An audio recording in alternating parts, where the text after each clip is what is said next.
독소 전쟁 기간 동안 러시아 전선에서 벌어졌던 전투들 중 가장 치열했으면서도 결정적이었던 전투는 독일의 남부 집단군과 소련군 간의 남부 전선 전투였다.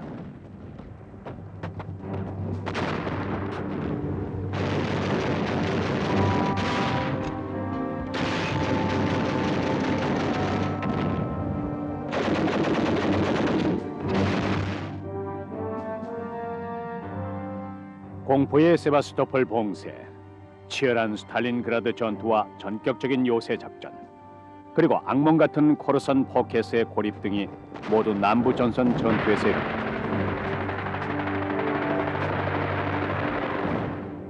2차 대전의 승패가 남부 전선에서 결정됐다고 해도 과언이 아닐 것이다.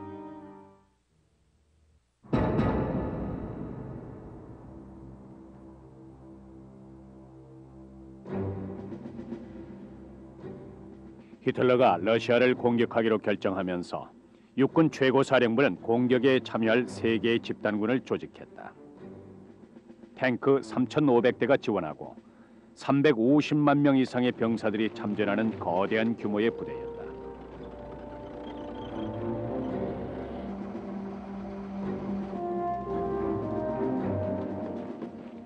그중 북부의 집단군은 발트 3국을 통과해서 레닌그라드까지 진격하게 돼 있었고, 중부의 집단군은 모스크바를 공격하게 돼 있었다.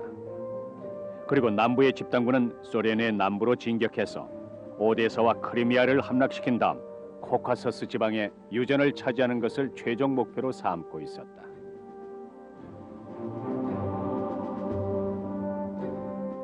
남부군의 지휘는 게르트 폰 룬스테드 육군 원수가 맡았다. 그는 산하에 3개의 군을 두었는데 제6군은 폰 라이케나우가, 제11군은 폰 소버트가, 제17군은 스톨프 나겔이 지휘했다. 그리고 폰 클라이스트가 지휘하는 강력한 기갑부대인 제1팬저군이 남부군을 지원했으며 켈러 장군 휘하의 제1항공대가 공중 지원을 맡았다. 룬스테트 육군 원수는 아주 유명하고 존경받는 지휘관이었습니다. 1940년의 프랑스 침공 시에도 중요한 역할을 했죠. 1차 대전 초기에는 독일군을 이끌고 파리에 가장 가깝게 접근하기도 했었고요. 휘하의 사령관과 군인들이 모두 그를 존경했습니다. 다소 보수적이고 콧대 높은 성격이었지만 뛰어난 자질을 갖춘 독일 군인의 전형적인 표본이었죠.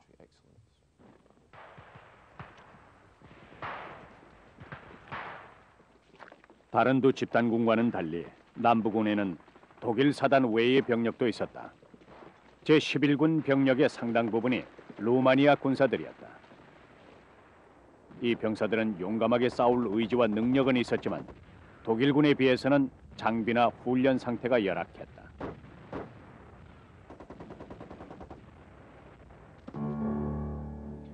남부군에 루마니아군이 합류한 이유는 루마니아의 제3군과 4군이 룬스테드의 집단군과 공동작전을 실시하기 위해서였다. 그들은 독일군과 연합해 러시아의 기습 공격을 감행할 계획이었다. 그 기습 공격의 암호는 바바로사 작전이었고 1941년 6월 22일에 개시됐다.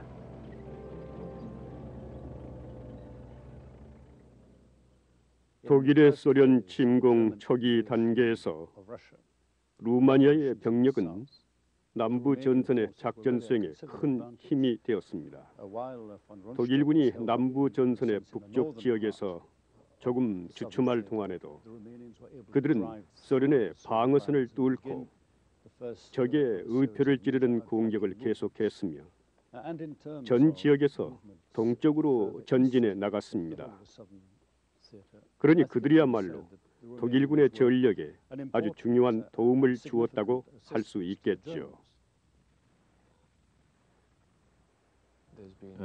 역사의 기록에서는 독일군이 남부 전선에서 고통을 당한 원인을 모두 루마니아 군에게 돌리는 경향이 있습니다. 역사란 참 묘하죠. 루마니아의 병력이 오히려 독일군 병력의 여러 결점들을 보완하면서 많은 도움을 제공해 주었을 뿐 아니라 독일군이 레닌그라드를 가로질러 흑해까지 진격할 수 있는 원동력이 되었는데 말이죠. 질적인 측면에서는 분명히 루마니아군이 독일군보다 못했습니다. 장비도 많이 부족했고 1941년의 오데사 전투에서는 명령 수행도 서툴렀습니다. 스스로의 힘으로 작전을 제대로 수행해내지 못하고 결국에는 독일군의 힘을 빌려서야 소련군을 이겨낼 수 있었습니다. 출범 초기부터 남부군의 앞길은 그리 평탄하지 못했다. 선제 공격의 결과를 평가했을 때 남부군의 공격 성공률이 독일의 세 집단군 중 가장 저조했다.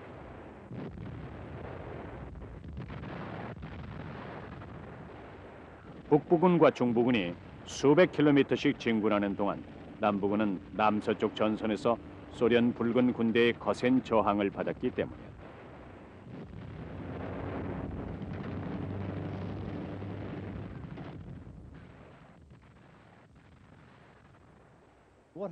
(1941년 6월과 7월에 걸쳐) 남부군이 최초의 공격을 감행했을 때 소련군은 완강하게 저항했습니다.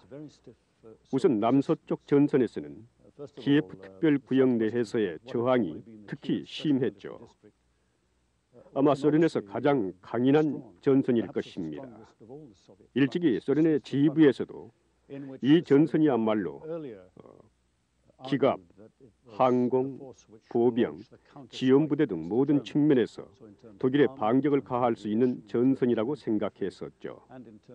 소련은 만만치 않은 상대였고 룬스테트도 이 전선에서는 부진했음을 자신의 전쟁 일지와 독일 최고사령부의 전쟁 일지에서 스스로 인정했습니다.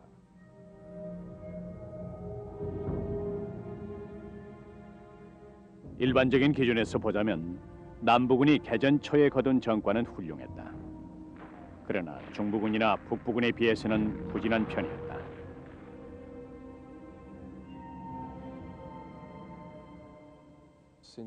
(1940년부터) 소련 최고사령부는 남부에서 독일의 일격을 가할 준비를 하고 있었습니다.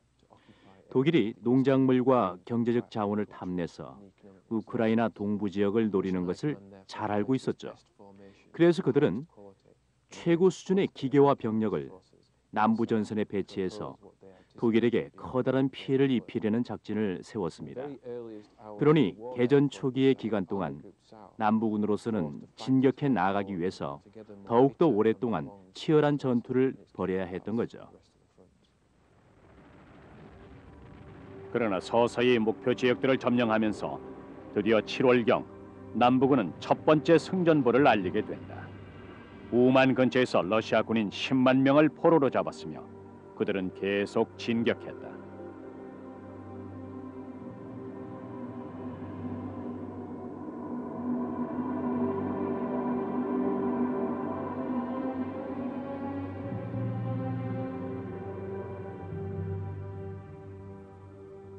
중부군이 제2펜저군을 보내 도와주면서부터 클라이스트가 이끄는 제1펜저군은 키예프 외곽에 러시아 포로들을 포위하는 거대한 포켓을 만들 수 있었다. 남부군은 역사상 가장 큰 승리를 거두었지만 포로들에게는 가혹한 시간만이 남아 있었다.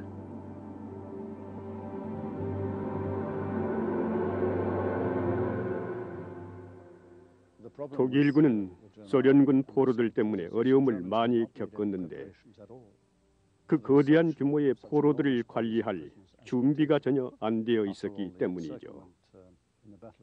1941년 키예프 전투의 결과로 생긴 포로들의 숫자가 무려 65만 명에 달했으니까요. 남부군에게 주어진 과제는 겨울이 오기 전에 최대한 속도를 내서 최대한의 영토를 함락시키는 것이었습니다. 겨울엔 기동전이 훨씬 힘들어지니까요. 병력의 이동에도 여러 가지 어려움이 생기며 포로들에게 필요한 양식이나 주거 시설 같은 것을 제공하기도 힘들어지죠. 그러므로 남부군 산하 병력들이 러시아의 전쟁 포로들을 제대로 대접해줄 여유가 거의 없었습니다.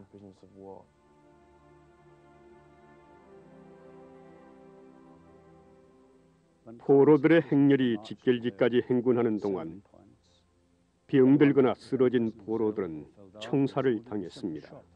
또한 독일군은 중앙아시아 지역의 포로들을 다룰 때 그들 중 일부를 유태인으로 착각한 나머지 격리시키기도 했는데요. 모든 포로들이 다 고통을 겪었지만은 그렇게 격리됐던 포로들이 가장 심한 고통을 겪었습니다.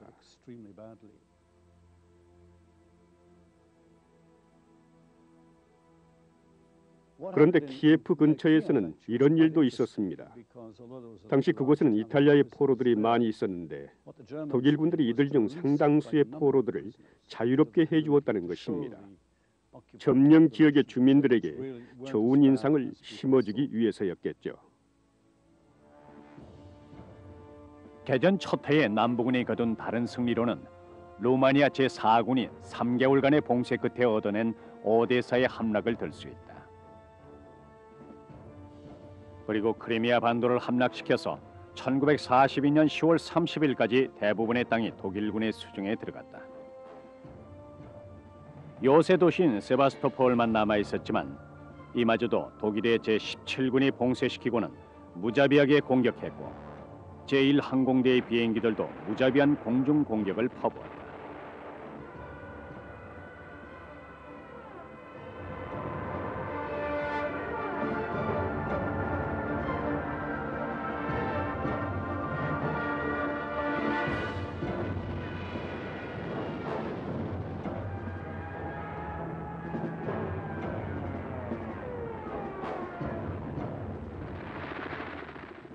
세바스토폴의 방어군들을 포위한 채 나머지 남부군 병사들은 코르슨 반도로 진격해 들어가 더욱더 치열한 전투를 벌였다.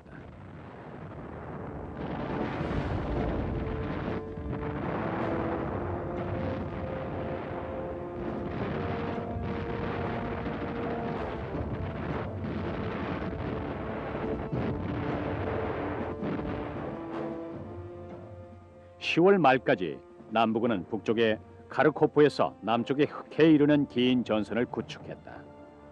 그리고 여세를 몰아서 로스토폰 도원까지 밀고 나아갔다.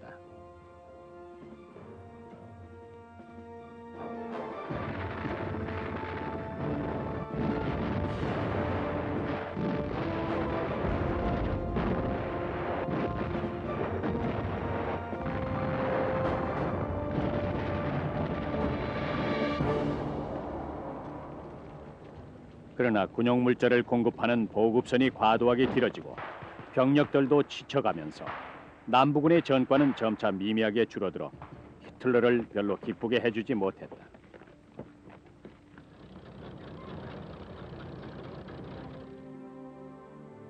(1941년) 겨울 러시아의 맹렬한 반격으로 독일군은 뒤로 밀리기 시작했다.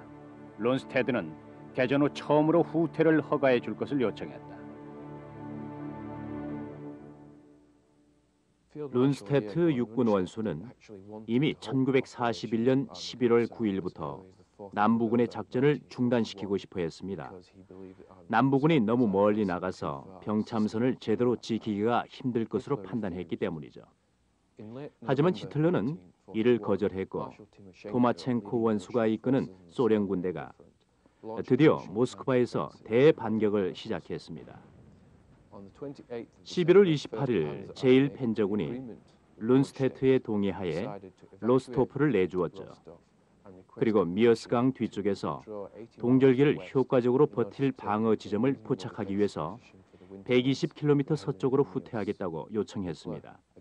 히틀러는 또 이를 거절했으며 급기야 12월 1일엔 룬스테트를 남부군 사령관의 자리에서 해임시켜버렸습니다. 히틀러의 조치는 별 효과가 없었다. 로스토프에서의 후퇴는 군사 전략상 꼭 필요한 조치였고 상황은 갈수록 나빠져서 결국 독일군은 로스토프 서쪽 60km 지점까지 차례대로 후퇴했다. 남부 전선에서 최초의 후퇴였다. 응급조치로 폰 블럭 원수가 남부군의 지휘를 맡게 됐는데요. 그가 상황을 판단하기로는 남부군이 그의 겨울만 어떻게 버텨준다면은 별 문제가 없을 것으로 생각했습니다. 그러나 소련의 사령부에서 대대적인 공격 작전을 수립함에 따라 사태는 급박하게 변해갔죠. 이 공격은 매우 위협적이어서 상당한 거리까지 진격해온 적의 공격을 물리치기 위해서 남부군은 온갖 노력을 기울이고 있었습니다. 그런데 이상하게 소련군 쪽에서 사기가 떨어져 갔습니다. 병참 지원이 부족했고 병력의 손실도 컸기 때문이었죠. 그 덕분에 남부군은 위기를 모면할 수 있었습니다. 그러나 남부군의 손실도 적지 않았고 지휘 체계가 뿌리부터 흔들리는 위기를 겪게 되죠.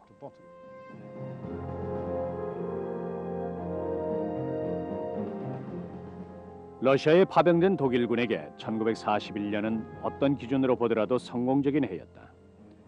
모스크바나 레닌그라드를 함락시킨 건 아니었지만 이들 도시들을 바로 눈앞에 두고 있었고 언제든지 공격할 준비가 돼 있었다.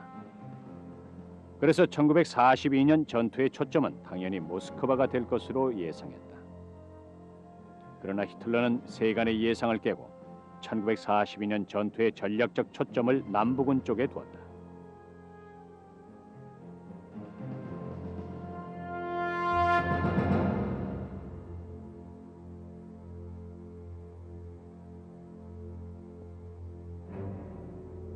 세 개의 집단군이 동시에 공격을 감행하기는 힘들다는 것을 히틀러도 잘 알고 있었다.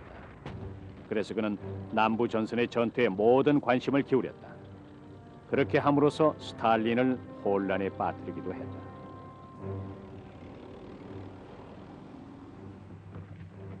(1942년) 여름의 전투를 위해서 청색 작전이 수립됐고 페드로 폰 보크 사령관이 이끄는 남부군은 대대적인 지원을 받았다. 러시아에 파병된 전 독일 병력의 절반이 남부군의 전투 지역으로 배치됐다.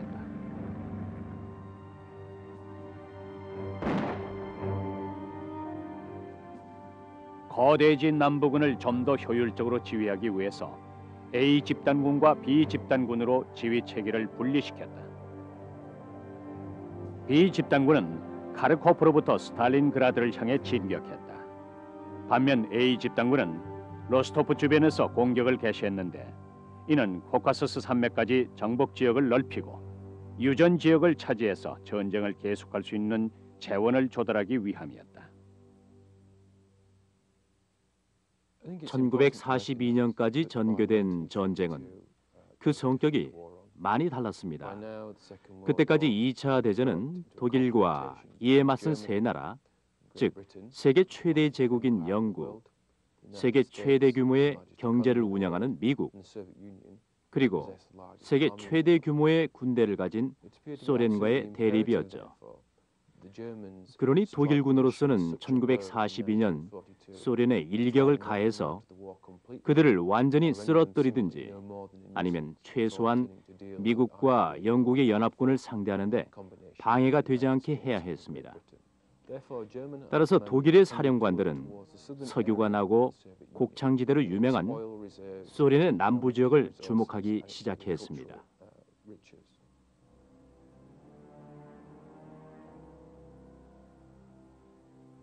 남부군은 동계작전의 피로와 러시아의 진흙지대에서 점차 벗어나면서 독소 전선에 활용할 결정적인 작전을 준비하기 시작했습니다. 작전의 요점은 소련의 남서 전선을 무너뜨리고 코카서스 지방으로 진격해서 여러 가지 전략적 목적을 달성하는 것이었죠. 특히 히틀러가 첫 번째 전략적 목적으로 삼은 것이 코카서스의 유전이었습니다. 이를 위해 구체적인 실천 방안을 찾아야만 했습니다. 독일군의 1942년 여름 전투는 2차 대전 기간 중 가장 훌륭한 성과를 올렸다. 먼저 세바스토폴을 함락시켰다.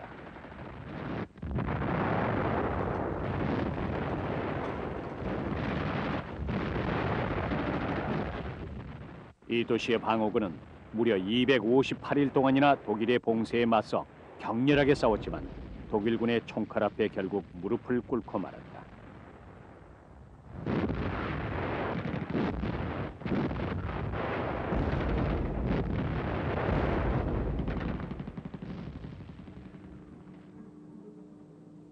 이제 독일군은 후방 지역에 대한 걱정 없이 진격을 계속할 수 있었지만 병사들은 한 걸음 한 걸음 점차 지옥을 향해 행군하고 있었다.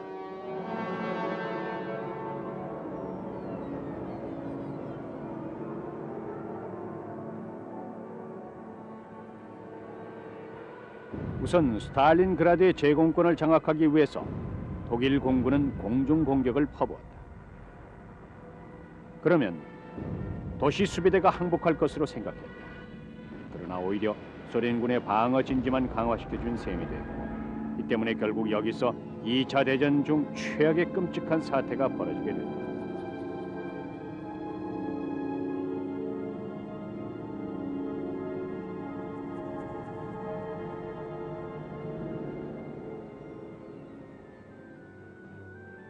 비 집단군은 9월 초에 스탈린그라드에 도달했다. 도착 직후부터 도시의 통제권을 장악하기 위한 전투가 2달 동안 계속됐다.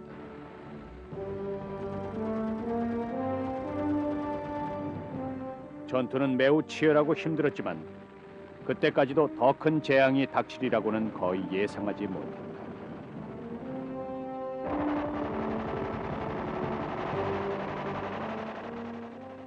B 집단군이 스탈린그라드를 막고 있는 동안 A 집단군은 코카서스 지방 깊숙이 진격해서 11월에는 마이콘에 도착했다. 독일군이 진격한 도시 중 가장 동쪽인 곳이다. 독일 육군 병력은 러시아 대륙을 가로질러 이제 본국에서 3,000km 이상 떨어진 이란과 터키의 국경선에까지 접근하고 있었다. 이제 베를린보다 카이로가 오히려 가까운 위치에 있어 남부군을 롬멜 장군의 아프리카 군단과 연계시키는 문제를 진지하게 검토하기 시작했다. 남쪽 전선의 독일군은 7월과 8월에 걸쳐 코카서스의 입구까지 바로 진격해 들어갔는데 이것은 소련 최고 사령부를 심각한 위기에 빠뜨렸습니다.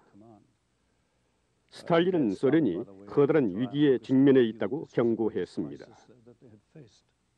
그래서 아주 무서운 직결 처분을 실시했죠. 명령 없이 퇴각하거나 비겁한 행동을 보이면 총살시켰고 전선에서 복무를 게을리한 군인들은 헌병대대로 보내버렸습니다. 이러한 조치들로 붉은 군대가 얼마나 심각하게 위기의식을 느꼈는지를 알 수 있습니다. 그러나 한 가지 이상한 현상이 있었는데 이것 때문에 독일 최고사령부와 히틀러는 매우 당황했습니다. 독일 측에서는 이번에도 1941년 여름의 경우처럼 소련이 대규모 포위 작전을 벌일 것으로 예상했었죠. 그러나 예상과는 달리 붉은 군대는 1941년 때보다 더 질서정연하게 후퇴하기 시작했고 대규모의 포위 작전은 일어나지 않았습니다.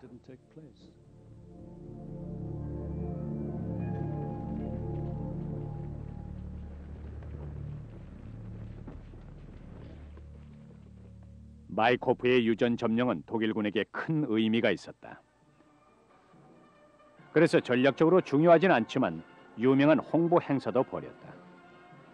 특수 훈련을 받은 산악인들이 코카서스에서 제일 높은 엘보르스산 등반을 시도한 것이다. 험준한 지형과 소련의 방해를 극복하고 등반대는 정상에 독일 국기를 꽂았다. 하나의 상징적 행사에 불과했지만 결과적으로는 오히려 히틀러의 과실을 자초한 셈이 됐다. 독일군의 진격이 이제 한계에 이르렀음을 보여준 꼴이 되고 말았다.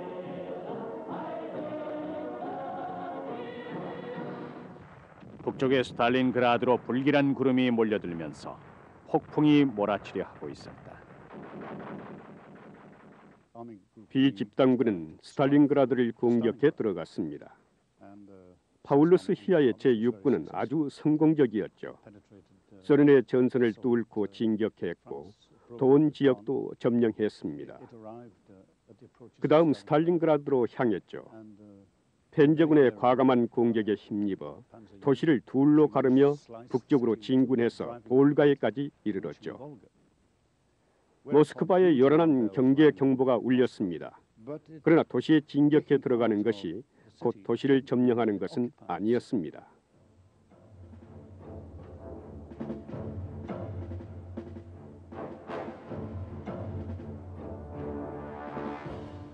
무려 2개월 동안 제6군은 스탈린그라드를 점령하기 위해 총력을 기울였다. 성공을 눈앞에 두고 있었다. 무자비하고 처절한 전투 끝에 그들은 도시의 5분의 4를 함락시키기에 이르렀다.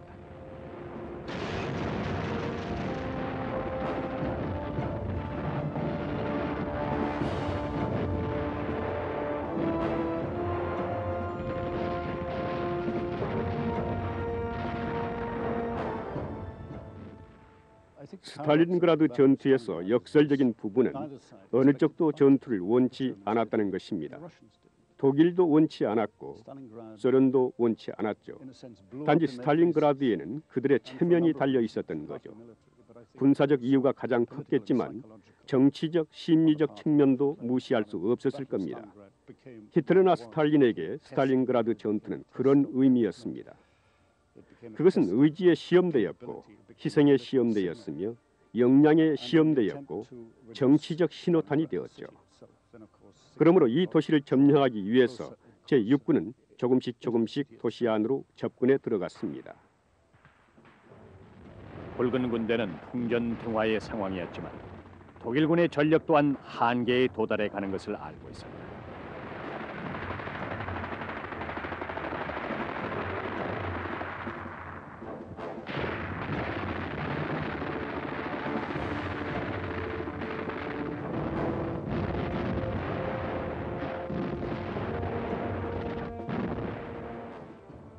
스탈린그라드에서 남북으로 얇고 길게 늘어나 버린 전선을 장비가 열악한 루마니아, 헝가리 그리고 이탈리아 병력들이 지키고 있었다.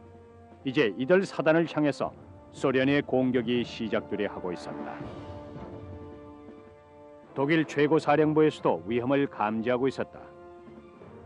자이출러 참모 총장은 히틀러에게 소련의 공격이 시작되기 전에 후퇴 명령을 내려줄 것을 요청했다.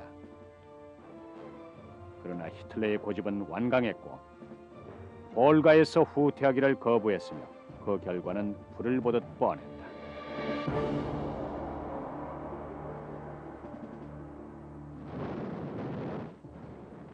1942년 11월 말경 소련군의 맹렬한 반격이 시작됐다.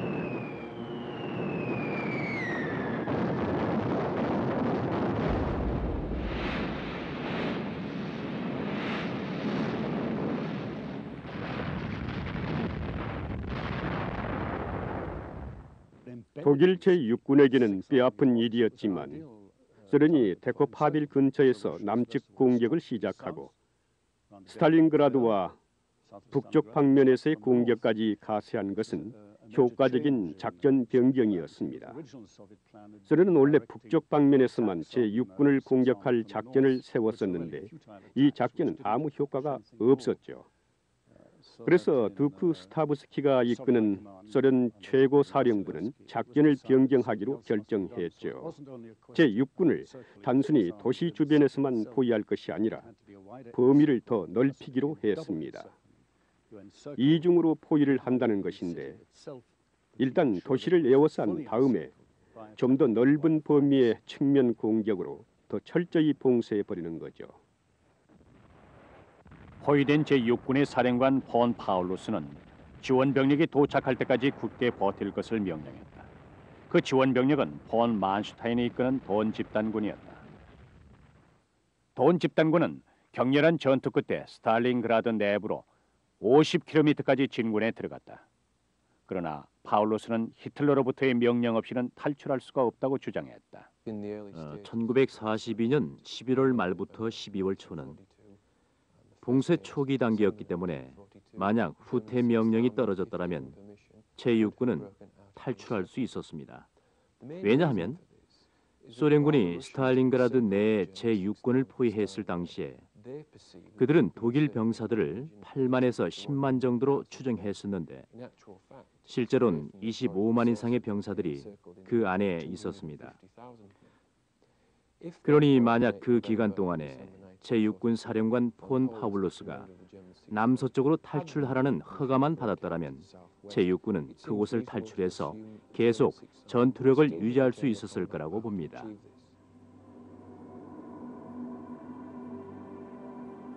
물자의 보급이 줄어들고 자신만만하던 괴링의 공중 지원도 실패하면서 제6군의 병사들은 병들고 죽어갔으며 나머지 병사들은 결국 1943년 2월에 항복했다.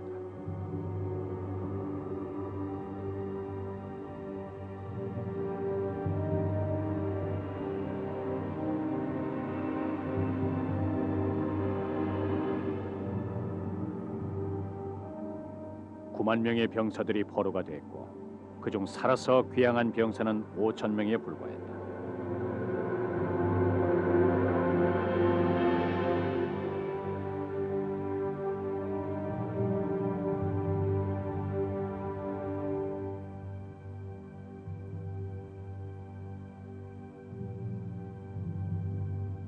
성실하게 명령을 수행하던 우수한 병력이 전멸하자 남부 전선의 독일 병사들은 큰 충격을 받았다. 그러나 더 큰 악몽이 기다리고 있었다. 소련군은 자신들이 스탈린그라드를 탈환한 이후 독일 전선에 커다란 구멍이 뚫린 틈을 노려 카르코프 탈환을 위해 진군에 나아갔다.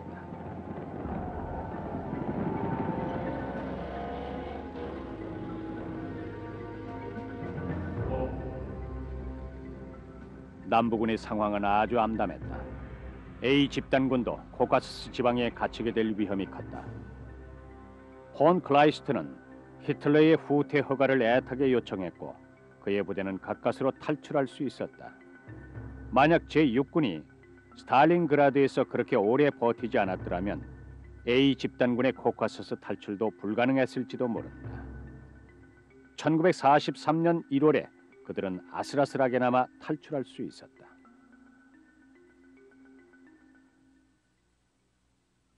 히틀러는 코카서스 지방에 있던 A 집단군에게 위험이 닥친 것을 알았지만 1943년 1월 27일, 즉 스탈린그라드 방어벽이 무너지기 열흘 전에야 비로소 코카서스 지방의 병력을 유럽에 가까운 러시아의 중심 지역으로 후퇴시켰습니다. A 집단군은 그와 같은 전략적 후퇴로 코카서스 지방에 갇히는 것은 모면했지만 결국 나중에는 B 집단군의 제6군과 비슷한 운명에 처하게 됩니다. 만약 제6군이 스탈린그라드에서 후퇴했더라면 그로 인해 독일의 전선 전체가 크게 무너져서 소련의 병력들이 좀 더 자유롭게 이동하고 공격했을 겁니다. 제6군뿐만 아니라 제17군과 펜저군까지 모두 코카서스 지방에 묶여버렸을지도 모르죠. 결국 제6군은 상당한 규모의 소련 병력을 묶어둠으로써 값진 희생을 한 셈이었죠. 그런 식으로 항복할 수밖에 없었습니다. 결국 제6군의 희생 덕분에 제17군과 펜저군이 코카서스 지방에서 가까스로나마 탈출에 성공해서 후퇴할 수가 있었던 것입니다. 독일의 A 집단군은 겨우 코카서스를 탈출했지만 그해 2월 소련군은 로스토프 동쪽 외곽까지 진격했고 북쪽에서는 카르코프를 탈환하기 위해 맹렬히 진군해 갔다. 이 절망적인 위기에 독일의 육군 원수 폰 만슈타인이 남부군의 구세주로 나타났다.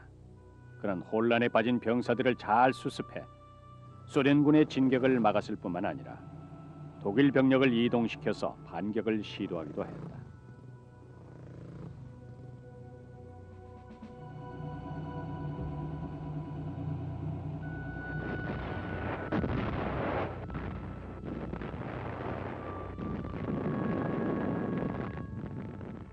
폴 하우스가 이끄는 제1SS 팬저 부대는 히틀러의 명령을 거부하고 더 이상의 손실을 막기 위해 카르코프를 포기해야 했다.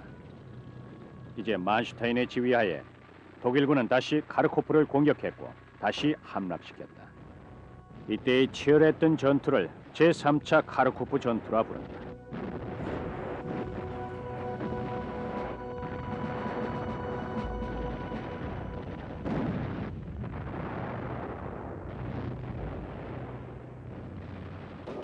만슈타인의 승리는 카르코프에서 끝나지 않았다.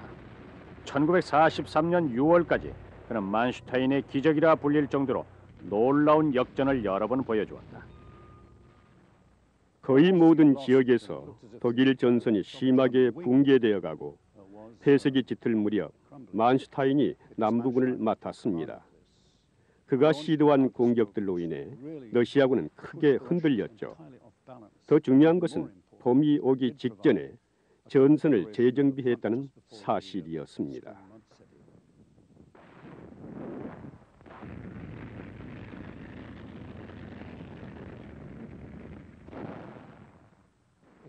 (1943년 2월과 3월에) 만슈타인 원수가 보여준 반격은 20세기에 있었던 가장 인상적인 군사적 업적 중의 하나였습니다. 그는 정말 세계 최고의 군사 지휘관 중의 한 사람이었죠. 반면에 그의 존재는 다른 교훈도 남겼습니다. 타격을 입은 러시아 군들은 그들이 독일군을 과소평가해서는 안 된다는 사실을 값비싼 수업료를 내고 배운 셈이었죠.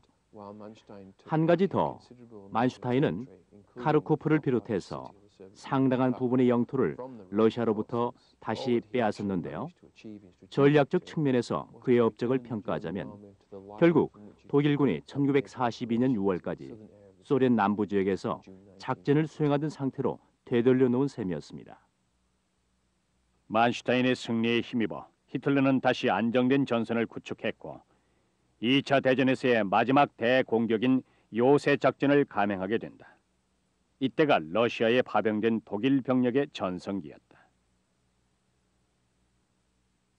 패배하면 끝장이라는 것을 양쪽 모두 알고 있었습니다. 이기는 쪽이 결정타를 날리게 되는 것이죠. 그야말로 결정적인 전투였고 그 대표적인 예가 크루스크 전투였습니다. 남부군은 크루스크의 대규모 공격에서 남쪽 날개 역할을 담당했다. 호트 장군이 이끄는 제4팬저군이 최전방에 섰다. 이들은 역사상 가장 위대한 탱크전을 치렀으며 수천 대가 프로카로브카 마을 외곽에서 파괴됐다. 독일이 정말 소련에 대해서 마지막 일격을 가하고 싶었다면 꼭 필요한 것이 있었습니다. 바로 소련의 심장부를 공격해 들어가는 일이었죠. 브루스크를 돌파한 다음 모스크바로 방향을 돌려버리는 것이죠. 진짜 목표는 뒤에 숨긴 일종의 대전략이었다고나 할까요? 그러니 의미가 아주 클 수밖에 없었습니다. 크루스크 전투의 규모는 엄청났지만 칼자루는 방어군이 쥐고 있었다. 철저하게 준비된 소련 방어군들은 신형 타이거 탱크로 무장하고 춘위 돌격 사단까지 포함된 독일 병력을 거세게 압박했다.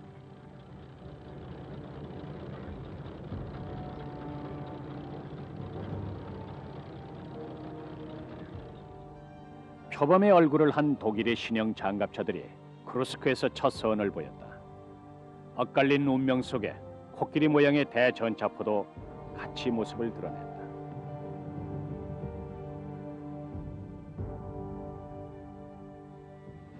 신형 장비들이 요란하게 등장했지만 요새 작전의 결과는 무승부인 셈이었다. 독일군이 크루스크의 남쪽과 북쪽에서 모두 조금씩 전진했지만 전략적 측면에서는 실패한 셈이었기 때문이다.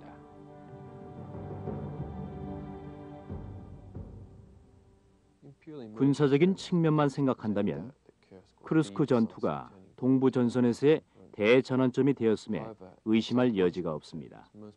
그러나 심리적 측면에서는 스탈린그라드의 전투가 독일군에 더 큰 영향을 미쳤다는 의견이 지배적입니다. 크루스크 전투에서는 독일이 바라던 승리 대신에 동부전선 소련군의 역량이 대단하다는 것만 확인하는 기회가 되고 말았죠. 어쨌든 분명한 것은 크루스크 전투 이후 독일군은 더 이상 붉은 군대를 상대로 대규모의 공격 작전을 개시할 능력을 지니지 못했다는 것입니다. 오히려 붉은 군대가 전략적 측면에서 향후의 주도권을 쥐게 되었죠. 그때부터 독일군은 러시아 전선에서의 주도권을 상실했다. 대규모의 공격 기회도 다시는 잡지 못했다. 반면 붉은 군대는 쿠르스크 전투 이후 기세등등하게 진격해 남부군을 도네츠 강에서부터 새로운 방어선인 나이프 강으로 몰아냈다. 당시의 상황은 암담했지만 그래도 절망적이진 않았다. 그러나 이 시기에 히틀러가 개입했고 그의 간섭은 남부군의 마지막 운명을 결정지었다.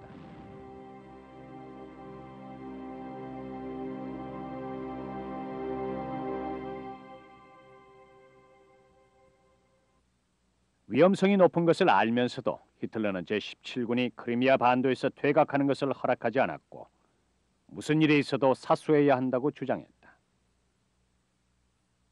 히틀러는 펠레스티 지역의 유전이 독일의 군사력 유지에 꼭 필요하다고 생각했습니다. 만약 러시아 공군이 크리미아를 거점으로 삼는다면 유전 지역은 계속 폭격을 당해 활용할 수가 없을 거라고 판단했던 것입니다. 그렇게 되면 독일 육군의 기동성에도 심각한 위협이 된다는 걱정만 했습니다. 붉은 군대를 격퇴시킬 기회를 줄 생각은 하지 않고서 말이죠. 히틀러는 여전히 독일 공군과 해군이 만일의 경우에 육군을 구해줄 것으로 굳게 믿었으나 그의 기대는 빗나갔다. 제17군은 계속해서 크리미아에 갇혀 있었고 1944년 5월에 항복했다. 생존군인 8만 명이 전쟁포로가 됐었다. 히틀러가 조금만 더 융통성이 있었더라면 정말 필요한 점이었죠. 아마도 제17군은 구조될 수 있었을 것입니다. 그런데 구조 대신 포위된 채로 최후의 순간만을 기다려야 했죠. 독소 전선에서 그런 경우들이 아주 많이 있었습니다. 히틀러는 1941년과 42년의 위기를 겪은 후에 무조건 버텨내는 것이 최선이라는 생각을 갖게 됐습니다. 대각의 후유증을 지나치게 염려한 나머지 제17군뿐만이 아니라 다른 부대들도 발을 묶어버렸죠. 전략적 측면에서 볼 때 기동성은 방어에 있어서 중요한 역할을 차지했습니다. 독일 장군들도 기동력 있는 방어를 더 권장했고요. 그런데 병사들을 가둬놓고 살아남을 기회까지, 아니 노력해 볼 수 있는 기회까지 박탈하는 것은 거의 사형 선고를 내리는 것이나 마찬가지였죠.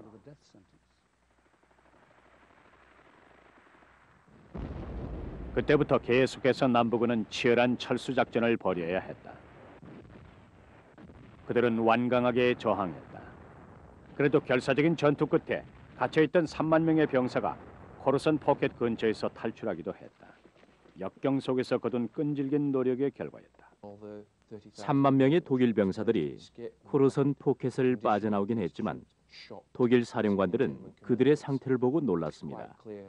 모두들 스탈린그라드 콤플렉스, 즉 러시아군에 의해 포위되는 것에 대한 공포가 너무 심각해서 붉은 군대를 상대로 작전을 수립하고 실행에 옮기는 것이 쉽지 않았습니다.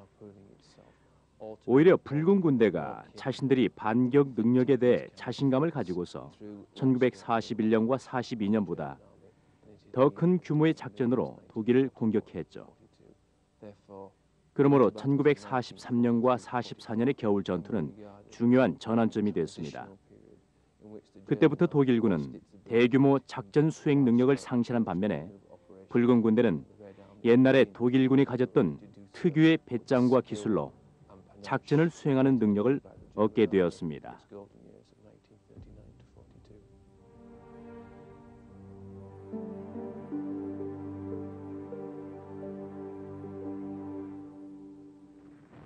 (1944년 3월에) 후배 장군이 지휘했던 유명한 공세적 철수 작전은 독일군의 강인함과 인내력을 보여주었지만 이미 독일군은 역사 속으로 사라져가고 있었다.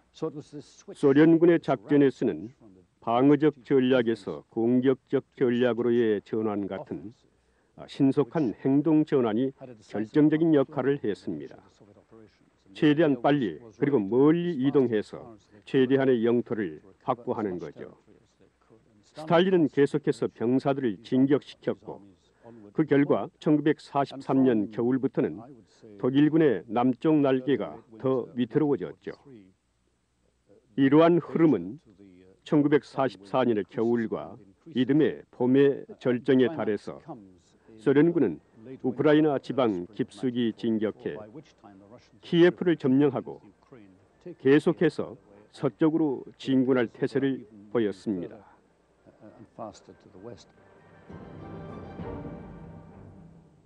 1944년 6월 중부군이 와해돼 버리자 러시아 내의 독일 전선에 큰 구멍이 뚫렸다. 독일은 더 늘어난 남부군의 관할 지역을 효율적으로 관리하기 위해서 두 개의 사령부로 나누었다. 모델이 지휘하는 우크라이나 북부군과 쇼너가 지휘하는 우크라이나 남부군이었다. 그 무렵 독일군의 남부 전선은 거의 회복 불능의 상태에 빠져 있었다고들 평가합니다. 러시아군은 더욱더 저돌적으로 진군했다. 독일군은 1944년 여름의 전투에서 가끔 완강한 저항을 보이기도 했지만 아무리 안간힘을 쓰더라도 마지막 순간을 막기에는 역부족이었다.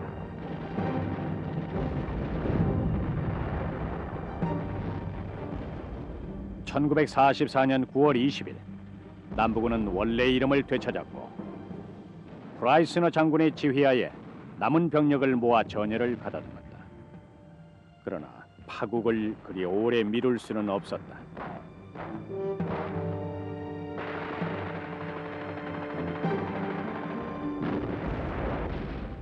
한동안 남부군이 미국과 함께 러시아에 맞서서 싸울 병력에 합류하게 될 것이라는 소문이 돌기도 했다.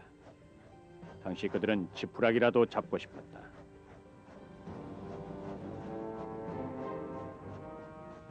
붉은 군대를 공격하기 위해서 구상한 춘계 공세 작전을 마지막으로 독일 육군의 소련에 대한 공격은 끝이 났다. 마지막 사령관인 랜들릭 장군의 휘하에 남아있던 남부군의 병사들이 1945년 5월 빈 근처에서 항복했다. 기나긴 전쟁은 마침내 그 막을 내렸다.